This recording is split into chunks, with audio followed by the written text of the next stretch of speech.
Hello, in this video I would like to share with you how to make real Kitchener stitch connecting two live stitches. So that's when we use a Kitchener stitch.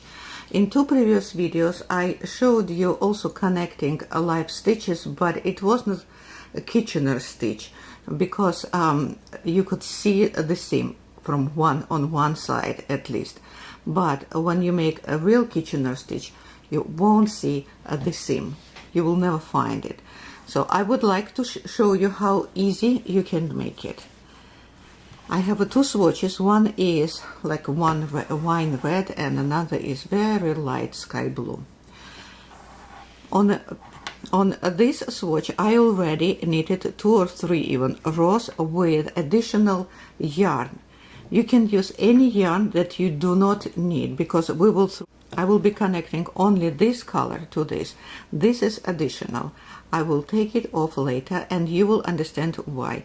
That's why you can use any yarn you want. I'm going to do the same thing. I'm going to knit 3 more rows on this swatch as well with the same, because I have just leftover pieces and I will use it for 3 additional rows. And then I will show you the next step. So I added few more rows of additional yarn on this swatch as well. And now next step is to press it with a hot iron. But to avoid sticking it to an iron and burning the yarn, I usually use a wet handkerchief, but you can use cheesecloth but wet. I'm removing all swatch from the needle one at a time, and now I'll show you how gently you can press it, and that way you're fixing the stitches. See, just gently, and see they're all fixed here. And even if I take this yellow yarn out, they won't run away because they are fixed. Don't press it too hard. Gentle touch of the last row along with additional yarn is enough. Now I'll do the same with the second one. So I'm taking it off the needle. So needles I don't need anymore. And I will do the same thing, covering it with a wet handkerchief and lightly touching. I'm not steaming it, I'm not using steam. So that's it. So I fix it. I think I need a little bit the ends, little bit more, just gentle touch here. I think also little bit the end here, just a little bit. That's it. And now I will show you how to connect these two parts with a Kitchener stitch. This is the best way to start learning the Kitchener stitch. If you've never done it before, you better start it this way instead of doing it from the needles. It is very complicated and confusing when you do it from the needles for first time. So that's why I decided to show you on this kind of swatches and additional yarn.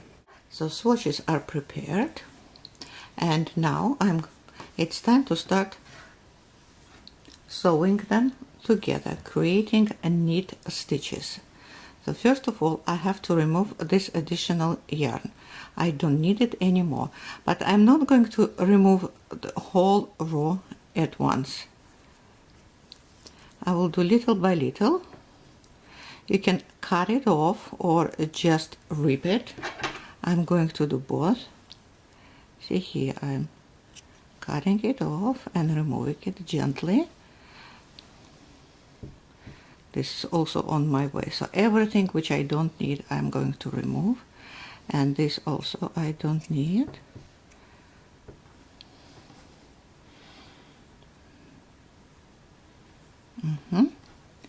So I have 1, 2, 3, 3 stitches over there, and I will rip 3 stitches here too.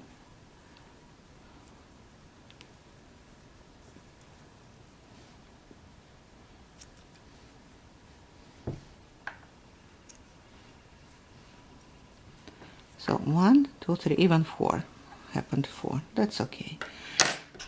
So I have here pink yarn on my needle just for the contrast, but of course when you will be doing your project, better use the original yarn.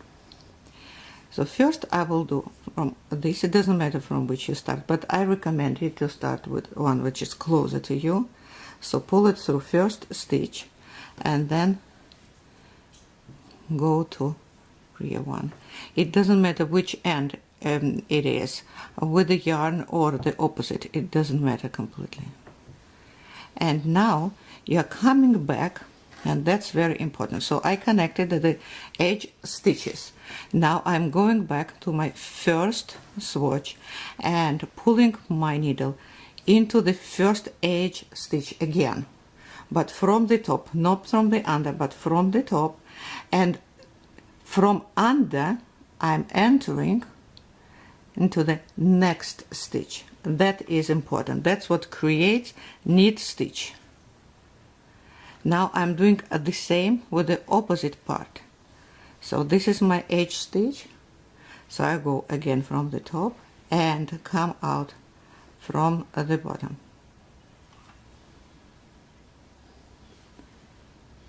That's first is done. Now this is fixed in on one side. Now I'm coming back here to this one, to this one, and pulling again from the top and coming back up. And because my stitches were pressed with a hot iron, they're not running away. See how much easier it is to work. Let me cut out all the unneeded yarns, because this is what probably will confuse you too. And this I don't need either. And all the time you are going to fix from the top and under, from the top and under. So I'm coming out on, coming up on the first swatch, so I have to go from the top down on the second. And where is this last stitch? Here it is. And I'm coming up on this one, next one, and pulling my yarn through. Now going back to this one. Also, what you have to remember, that each stitch has to be fixed twice. See, one stitch and another. Here I have a one stitch, so I have to make another one. Here I am coming from the top and coming from the bottom up, and coming up into the next one. Again, here is only one. This is the stitch. This is my stitch. It has two. This one has only one. So I have to go down, and now I need more stitch. Here it is, but I don't need this yellow anymore. So going up, and now again into this stitch from the top down and coming back up, and that's it. See, we already have knit stitches. 1, 2, 3 we created. Now I'm going to remove all this yellow part from all of my needle stitches, sorry, and you will see how securely they are fixed after being pressed. This is the greatest way to learn how to do that.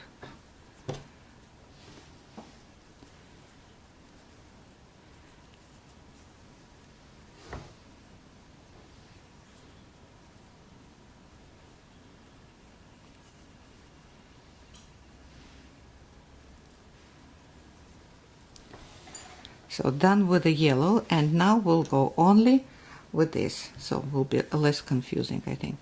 So here is the stitch that is fixed only once. Here I come from the down up, so I have to go over and under and fixed. And now again, over from the top down and up, and again down and up, and again down into this one and up through this one. Maybe I should put some white paper under. Let me put to make it easier. Like this. Maybe this is better. So here I came up. Next will be this stitch. See, because it has only one connection. Not into this, but into this, which has only one connection. So over and under. And now coming back to the front, over and under. And again, over and under. And here we go, very, very easy. If you do it that way once, twice, you can just practice, make a longer row and practice it, and then you can do from the needles easily without this step, ironing step. Under and over, and again under, and again over, so, and again over and under. So this part is a knit stitches. Now I would like to show you how to do purl stitches. Of course you can just turn over and do the purl. See, it looks like a purl on the other side. But in case you need to switch on one side and you do not want to turn your work over, I'll show you how to do the purl stitches. So for knit stitches we did this way under, right? Now for purl stitches you do just opposite, under and over, and again under, here is under and over, oops, over here, and again coming from under up and going from here down.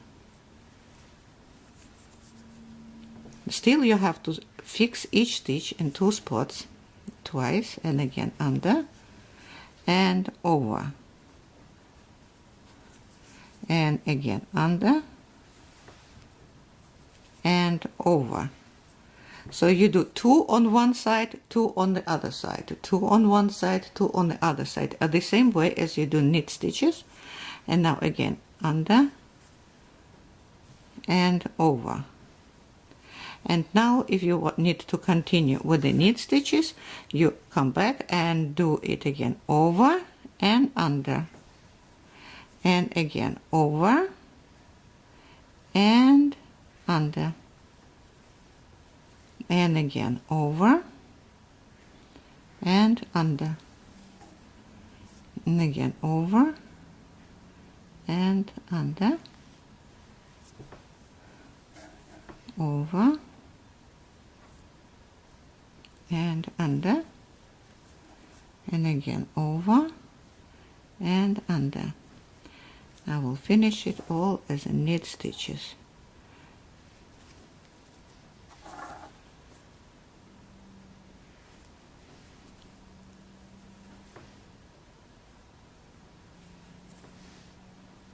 Into the same one,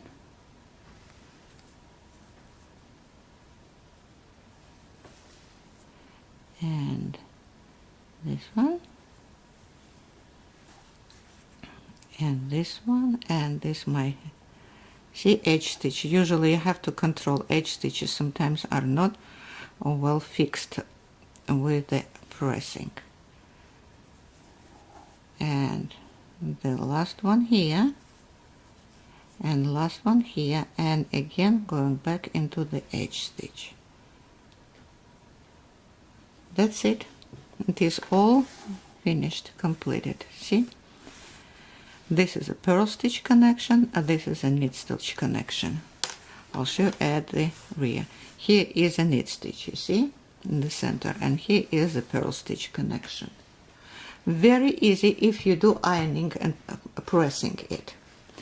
So in other words, if you fix the stitches, then it is very, very easy to learn Kitchener stitch. From the needles, I'm repeating again, from the needles it is very difficult to do. I do know it. This is how I learned it many, many years ago, and I'm sure anybody can do it. Don't forget to subscribe. I will show you one more way of connecting or live stitches when you need to do it nice finish neckline on sweaters. Sometimes I use it quite often. So for now, thank you very much for watching. Bye.